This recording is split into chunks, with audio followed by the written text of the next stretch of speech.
Crazy Stupid Podcast. As always, if this is your first time watching, we'd love it if you could hit that like button, the subscribe button, and the bell so that you are aware of when we post things. All right, hello. Welcome back to another episode of Crazy Stupid Podcast. Today we have the honor of getting to discuss the new film American Fiction. Yeah. Just a couple of basics about the film. So this film just came out at the end of 2023. So it's brand new. It's still in theaters right now.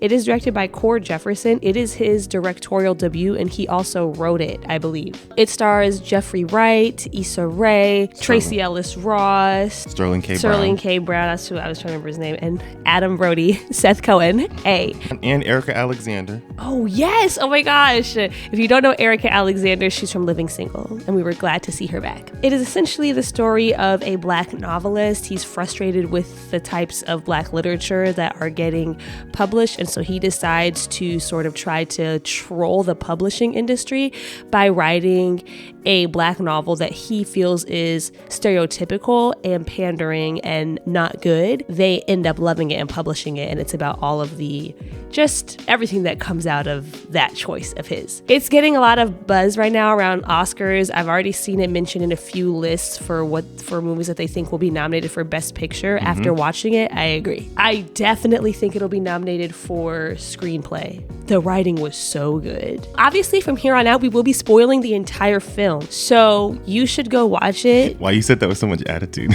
I don't know, but you should go and watch it if you haven't seen it, and come and watch this afterwards. So hit pause, bookmark this video, and come back afterwards. Go watch it. I was trying to channel Chloe Bailey. Remember that video of Chloe Bailey? Oh, what was that? When she was like, sing the words! People have clipped videos of her doing that at concerts, and her sister busts out laughing because it's just so jarring every time she does that. Honestly, I just feel like overall, to me, this film is possibly perfect. I have nothing negative to say today. I don't think I have anything bad to say. I will say at the beginning of the movie, I wasn't sure that would be the case. I was nervous. And the reason I was nervous was because of that scene near the beginning of the movie with Issa Rae. When you first see Issa Rae, Sinatra Golden. When you go to that reading of hers after his panel and she's reading her book, Weez Lives in the Ghetto. One of the things I think is so good about this movie that I really hope audiences, specifically white audiences like the one we saw it with. That was so cringe. They were laughing very hard at some of those AAVE moments. They were laughing very hard, and I think he intended that, and also I think he intended for you, the viewer, to have to check yourself. Because even me, when I first saw Weez, when I saw Weez Lives, I started to check. I was like, come on now. Come on. But I had to stop myself, and when I realized I had to stop myself was when she started reading her novel, because the first thing I thought of immediately was Zora Neale Hurston. If you don't know about Zora Neale Hurston, she was an author in the 1920s, I think. She would write her stories in African American vernacular English. Yeah. She would write her books as Black people that she spoke to and that she was making her books about spoke. She was from Florida, and she would interview people in Florida. She traveled. She was really a sociologist, and she would collect stories and she would collect information. And whether she was writing a fictional novel or if she was writing nonfiction, like what she did with Barracoon, where she told the story, a firsthand account of a man who was brought over on a slave ship, you should read it. But she always wrote as the people she was writing actually spoke. And she got a lot of heat from her contemporaries. I want to say people like W.E. Du Bois were talking a lot of shit about her. She did not get the recognition she deserved until she died, because even other Black contemporary authors of that time did not respect what she was doing, because they felt that it was misrepresenting Black people, that it was too stereotypical, that it was making Black people look dumb. And to her, she was like, no, I'm telling the truth. I'm representing Black people in their entirety and with honesty. And so when Issa Rae started reading the novel, and it was written in AAVE, and I was like, I almost was gonna laugh, and then I literally, as soon as Zora Neale Hurston's name popped in my head, I was like, no, actually, this is not funny, and this is a very valid way to write a novel. This is a very valid way to write a novel. And so then I was like, okay, so it depends on where this movie goes with the message. Is it going to go the route of critiquing respectability politics, like what we saw the main character Monk exhibiting? Or was it going to surrender to fraternity politics altogether and be like, look at these trash black novels that people are writing?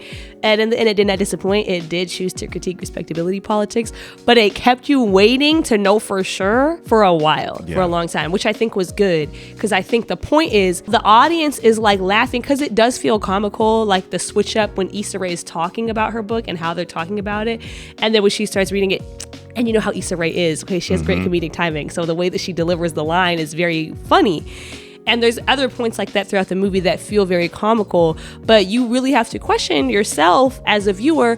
Am I laughing at the fact that this is AAVE? Like, am I laughing at the AAVE itself? Is that what I think is funny in this moment? Because if I do, you're missing the point. That's not the point. And it's very similar to how a lot of times in comedy, the accents is the comedic timing. Like you had a lot of African people would say like that is a trope that happens often, like the accent in of itself.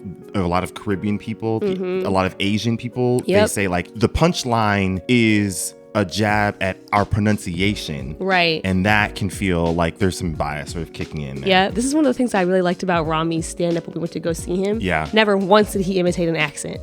He did a lot of jokes about his family and his parents and dad and like the things that they would say, but he never once put on an accent to make the joke. It was still hilarious. The punchline just, it wasn't how they said it. It was what they said, which is what the joke should be anyway. Yeah.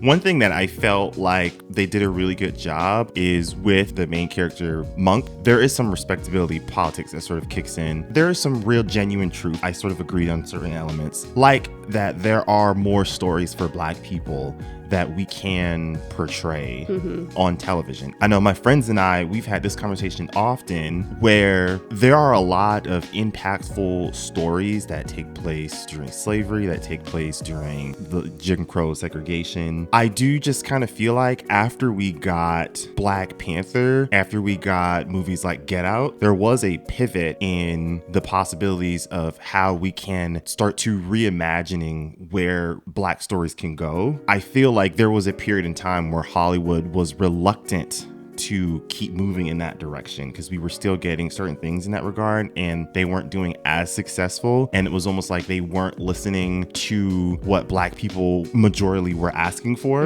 And it sort of reminded me of that scene when they're trying to rank the books in terms of who we should give the award to, and the two Black people in the room, who one of them was sort of tokenized, like they gave him the call and he was like the quote unquote diversity hire, right? I'm sure that Issa's call sounded the same. Most likely, yeah.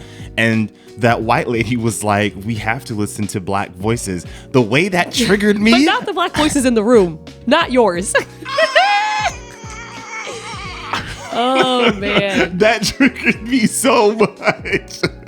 No, I literally, I think in the theater I said I want to scream into a void. Oh my God. I cannot believe this. I agree with what you were saying though, that like it's not that his stance is entirely wrong. No. I think he takes it too far in his implication that other types of stories about poor Black people, stories about Black people in slavery, stories about also, the types of stories that we see about Black people a lot. His idea that they shouldn't be told at all because they are a misrepresentation was inaccurate. Yes. I think that right now, especially, we are missing a representation of the Black middle class in a way that wasn't true before. In the 90s, there was a lot of representation for the Black middle class. There were a lot of TV shows, particularly sitcoms, about Black middle class, upper middle class people, okay? The Huxtables, he was a doctor and she was a lawyer. They were rich. The vast majority of the black sitcoms about families, based on their homes, based on the professions of the parents, you could say that these are about Black middle class or Black upper middle class families. And it's true that we don't have as much of that type of representation now. And I think that's why the writer and the director of this film portrayed Monk's family the way he did. Yeah. Because as soon as we went to their house, we go into their house. I mean, number one, you own a beach house, okay? 2, they do have a housekeeper. As soon as I said that, okay, like this is very intentional. They're telling a story of a specific type of Black family and how that has shaded the way that Monk views these stories. And I have to say, like, at multiple points in this film, their family reminded me a lot of my own. You mentioned that with your grandma. Like, I think that many Black people who have like middle class backgrounds can probably attest to this, but like sometimes there is a sense of it's not superiority, that's not the right word, but I think sometimes Black middle class people who are like, we have made it for ourselves, we are comfortable, we are living in the suburbs, we are college educated, we can send our kids to college, like we've come a long way. For most families like that, it's maybe been like 1 or 2 generations since poverty, like max, okay? Just because of the story of Black people in America. For most families like that, I think there does tend to come a desire to distance themselves from the typical stories that are told about Black people. And I think it comes from a place of like self-preservation. I don't think it's necessarily coming from a place of hatred. I think it comes from a place of maybe self-preservation and fear of like going quote unquote backwards, how they would maybe think about it. But as soon as they showed his family, I was like, this is adding a lot of contextual layers to why he feels the way he feels about books like We Lives in the Ghetto.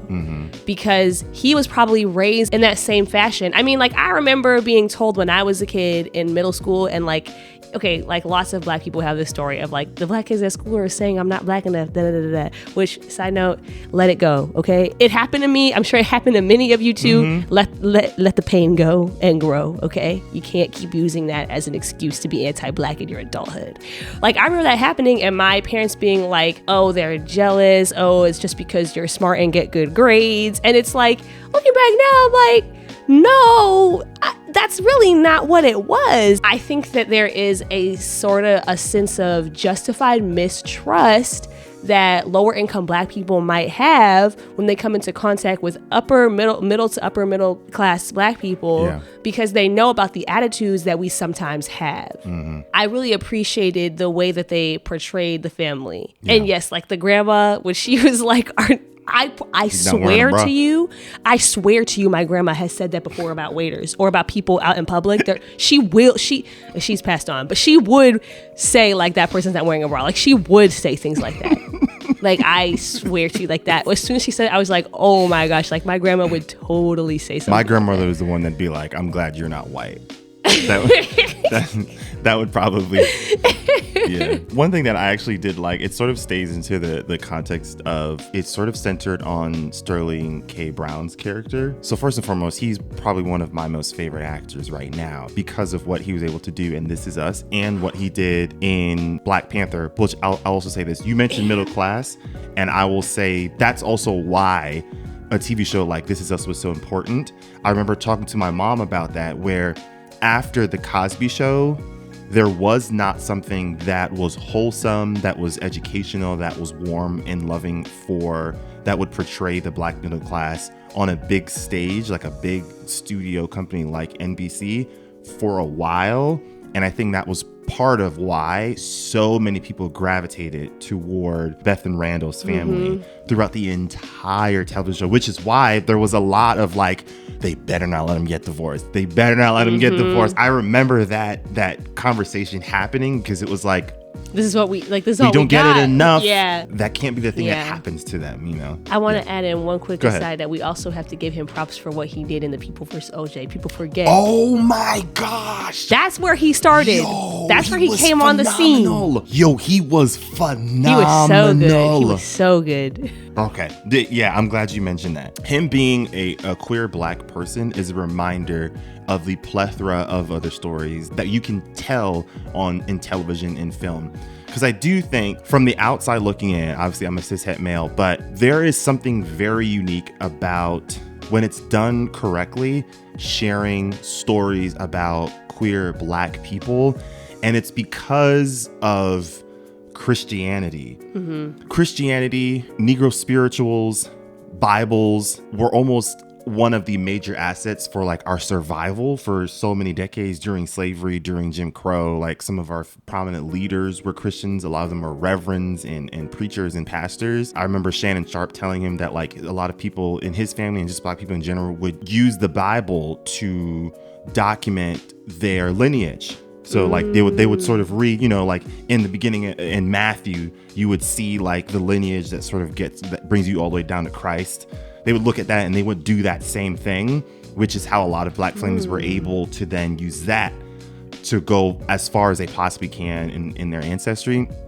So all of that is it's so intertwined with our culture, but at the same time has been used as a weapon and cudgel for a lot of Black queer people, right? And so that nuance that can exist in those stories, I haven't seen it done enough, but whenever it's done well, it impacts me so much. Sex Education did the same thing where I walk away and my mind was just blown on how they were able to weave through the nuance in that kind of storytelling. And this one, I think, did a really good job of that also, where Sterling K. Brown's character, he says, like, I know it sounds crazy, but I would have rathered Dad knowing I was gay because he could at least reject the whole me. There was so much depth in that line. I remember getting so emotional when he delivered that line because I'm like, he just told 40 years worth of his life in just like 7 or 8 words. Yeah. That was so impactful. And so the idea that I think they did a good job at portraying, as well as the other ones, was there is some unique storytelling that in many ways feels very exclusive to Black people. And I think this is one of them. When his mom was like, I knew you weren't queer. Like even in that tells a lot of like how a lot of Black parents, when they start to find out or start to question if their child might be queer or not, they sort of monopolize that entire experience. What did I do wrong? No, I can fix that child X, Y, and Z. And so when she says that, that's just very common. Like I have had friends and family that have had similar experiences where there's like a sense of denial. And what do you do with that? And I think that they portrayed that so well. I think they did too, especially because she said it, I mean, she had dementia. So, and the thing with, you know, like, I had 2 grandparents that had dementia. One still living with dementia.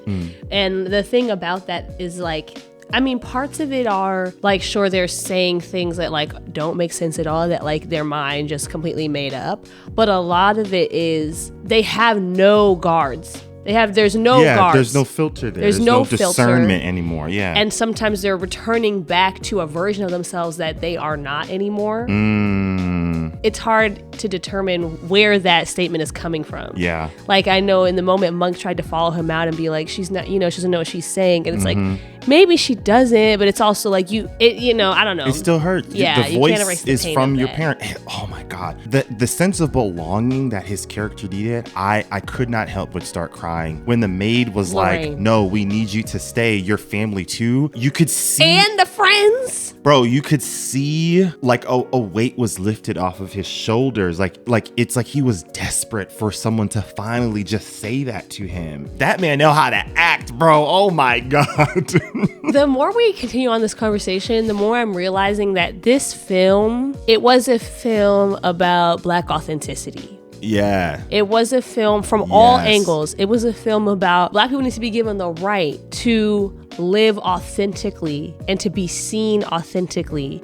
And it explored so many different masks that Black people put up in life in order to survive. Like we learn about Cliff that he was married to a white woman. Had 2 kids because he was pretending to be straight. He didn't come out of the closet. He was putting on that mask. He did not start to try to explore his true self until after the divorce and after his father. But we also learned a lot about their dads and how they talk about him and how he was having affairs and he was lying a lot and he was not truthful with them. And this family is extremely broken Yeah. in a way that you very rarely see Black families depicted like this on screen.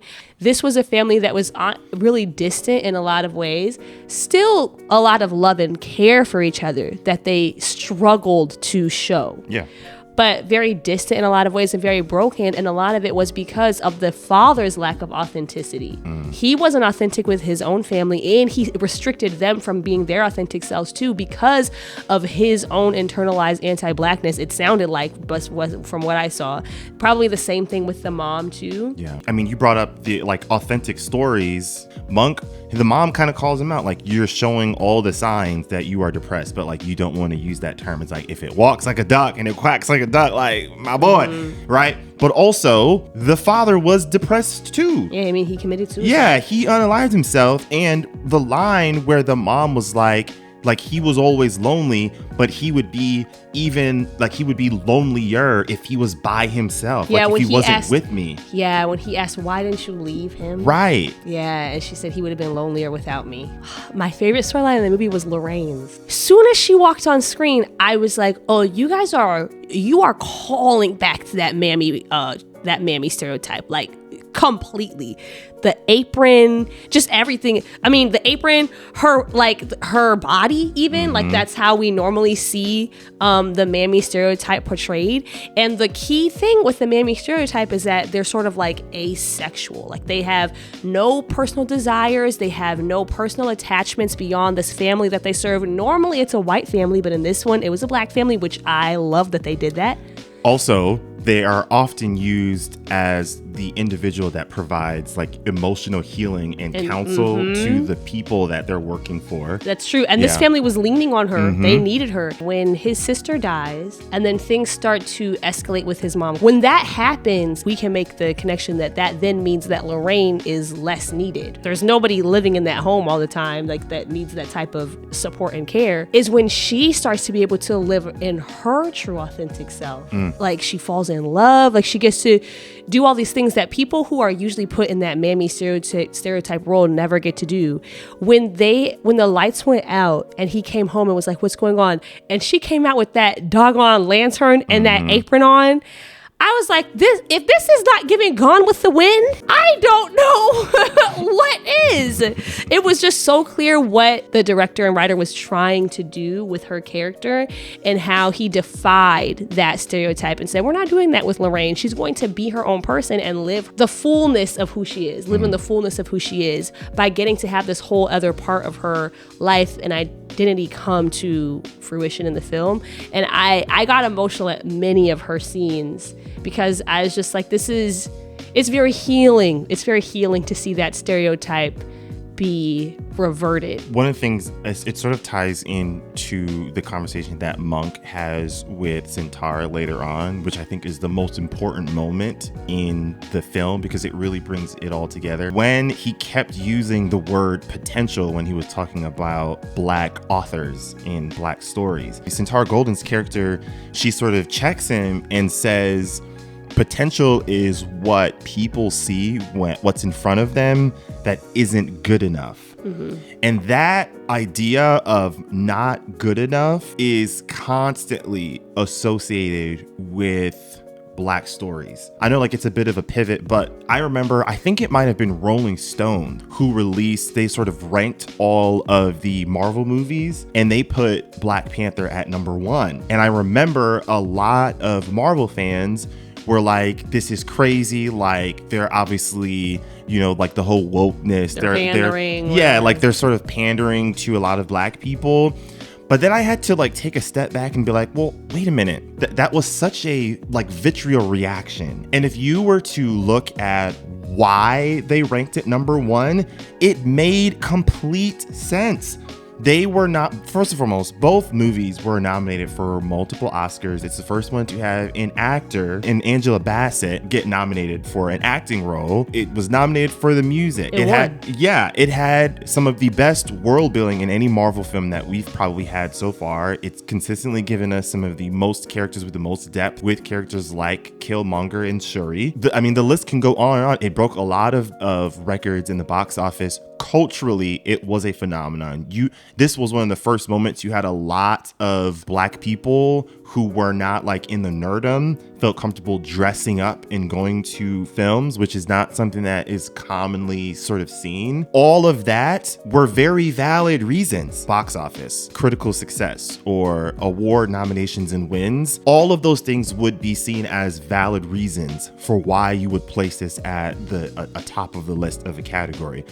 But for some reason, when it comes to like a Black story, there is a cap on how far you can get. Like, the idea of being at the top is like an unfathomable idea for them. And I'm not saying that Black Panther isn't even my favorite Marvel film, but I don't think it was crazy for the article to rank them number one because of the success that they had. But for them, it was like they reacted so like aggressively to it. You can't even fathom that something that you probably didn't connect to on the strongest way could, in terms of quality, objectively be one of the better films made in that franchise. And I think it ties into it. You don't think that it could ever be as good as something that's not Black. I also thought of that as how a lot of Black people judge our worth against whiteness.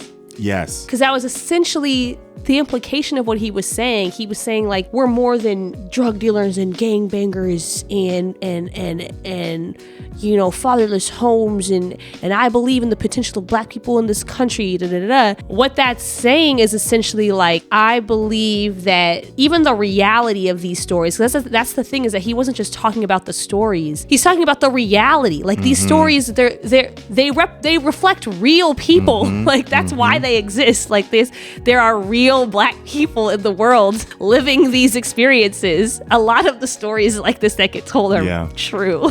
So when you say that you're talking about real Black people, you're saying they're not good enough yet. When will they be good enough? Right.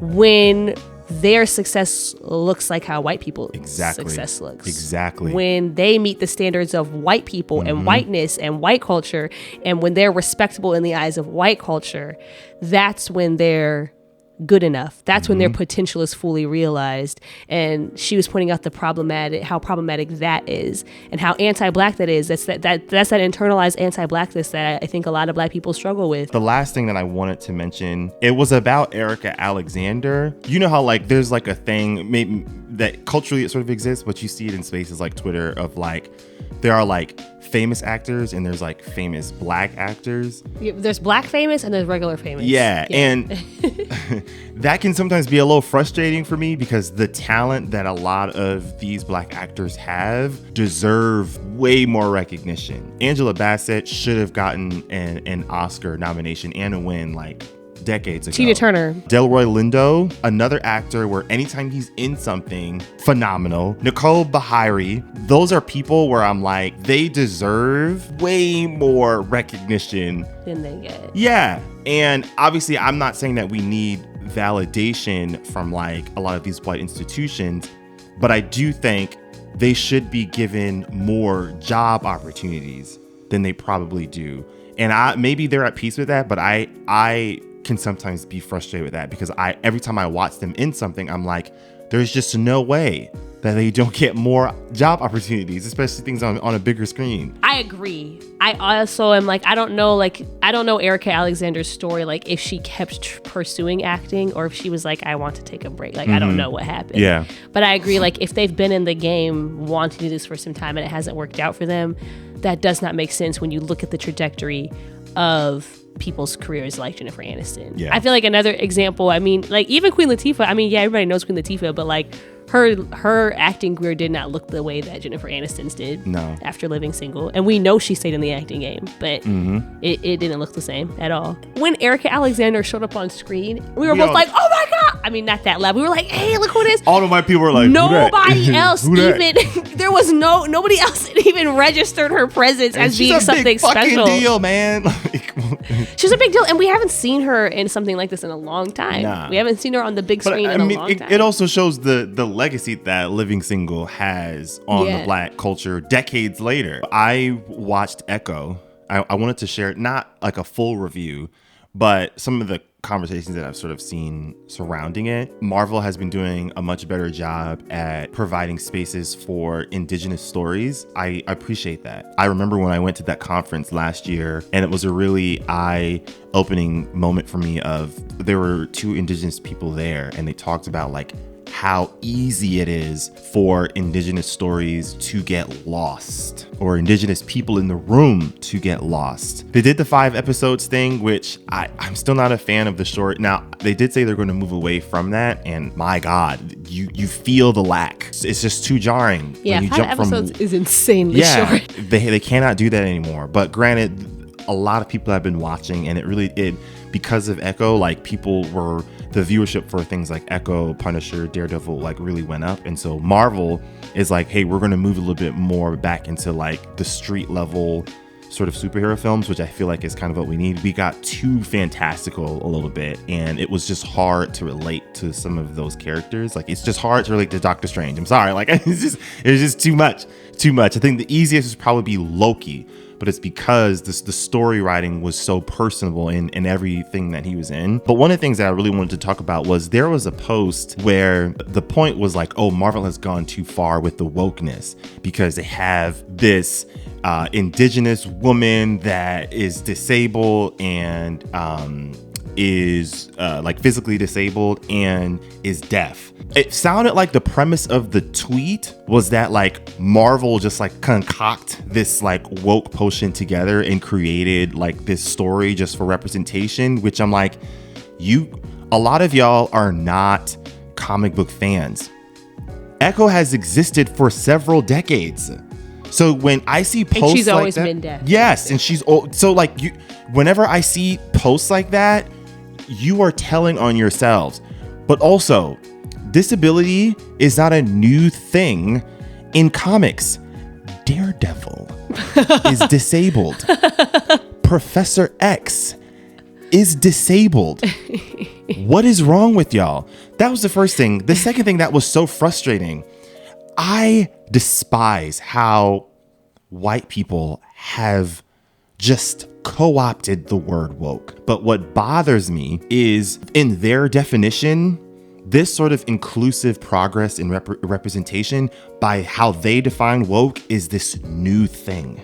People watched Static Shock on Kids WB, and it was the word woke was never thrown around like that. So it feels like they're sort of rewriting this history as if there was never any effort in trying to provide inclusive stories in fictional spaces. That's just not like, it's historically inaccurate. Mm-hmm. And it drives me insane. If you were to sort of look back at some of the TV shows and movies that were fictional that we got in the 80s, in the 90s, and even some in the 2000s, some of them were cartoons, some of them were movies, some of them were TV shows. You can find a lot of underrepresented people in there. I think it shows, though, that their entire politic is to be reactionary. Yeah. Because I think the reason why you hear a lot more outrage about this now is because they're responding to a conversation that started happening recently around like representation matters, and this push that started happening very publicly online for more inclusive stories. And then they're seeing these companies and the entertainment industry respond to that conversation by providing these inclusive stories. And so now they're reacting. I think that conversation was probably a lot less prevalent when like Static Shock was on TV. But it feels like part of the way that they define it is that the creation of these new stories. This is another thing that drives me up the fucking wall. And I can only speak for like Black people or maybe some other marginalized communities that I'm like intersecting with. But like we can tell when a company is pandering. We don't like it either. We can tell when a studio is making a money grab and they're trying to just like throw in some tokenized, marginalized character where like there isn't a lot of depth, and the commentary around one or more of their social identities is like super shallow, it's super sloppy. we can tell we do not like that either. I also feel like there is a narrative that we are desperate for below average storytelling about our stories. That's not true. Case in point, that doggone Magical Negro movie. Ain't nobody gonna go watch that? No. But look at the way we talk about Ryan Coogler, Ava DuVernay, Jordan Peele. These are people that are award-winning directors, and there is a growing desire. Issa fucking Rae with Insecure, an Emmy award-winning TV show. There is a constant desire for more of that. Also, this idea that like wokeness is not profitable is utter nonsense. Barbie just made $1 billion. Listen, man, I don't really know what to tell you all there, but like, sit with that for a minute. Just sit with that, dwell on it. I think they equate quality with relatability. Yes, that's exactly what it is. Mm-hmm. That is exactly what it is. Which that ties back into what we were saying about Black Panther earlier. Mm-hmm. That relatability is not there for you, which means that there's a cap limit on how good it can actually be. I think that's what it is. Yeah. To them, yes. Anyways, that was my little rant. I was just a little frustrated on that because like it can become hard to sometimes critique TV shows and films where like you're happy for the representation, but I don't want to be associated with bigotry. Mm-hmm. And they're so loud with it. So it's just hard to review certain things where like I feel like the quality could be a little bit better because I don't want people thinking that like I want more indigenous stories. They did one in What If. Beautiful. I agree wholeheartedly. I appreciate that support. And with that, I want to thank you all again, and we will see you all next time. Take care, everyone.